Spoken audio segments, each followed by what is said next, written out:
नांदेडमधील मुखेड आणि धर्माबाद नगरपालिकेची निवडणूक पुढे ढकलण्यात आली आहे। आता 23 तारखेला मतदान पार पडणार आहे आणि 24 तारखेला मतमोजणी होईल।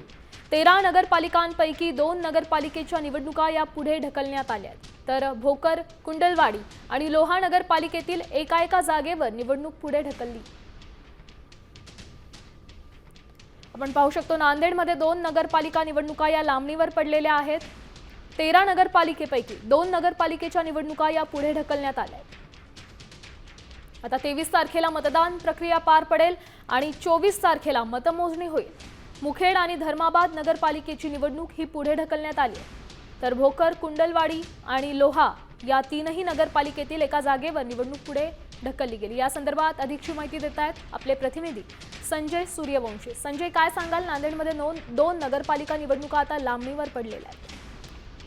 निश्चितच उद्या 2 तारखेला नांदेड जिल्ह्यातील एकूण 12 नगरपालिका आणि एका नगरपंचायतीसाठी मतदान होणार होतं आणि 3 तारखेला मतमोजणी देखील होणार होती। परंतु काही ठिकाणी न्यायालयात याचिका दाखल केल्याने नांदेड जिल्ह्यातील धर्माबाद आणि मुखेड या ठिकाणच्या या 2 नगर परिषदेच्या निवडणुका पुढे ढकलण्यात आलेल्या आहेत।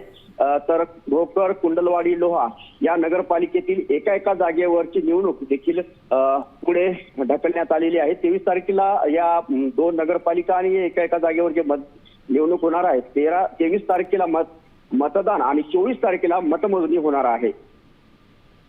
नक्कीच, धन्यवाद संजय दिलेल्या या सविस्तर माहितीसाठी। आपण पाहू शकतोय 13 नगरपालिकांपैकी 2 नगरपालिकेच्या निवडणुका आता पुढे ढकलण्यात आल्या।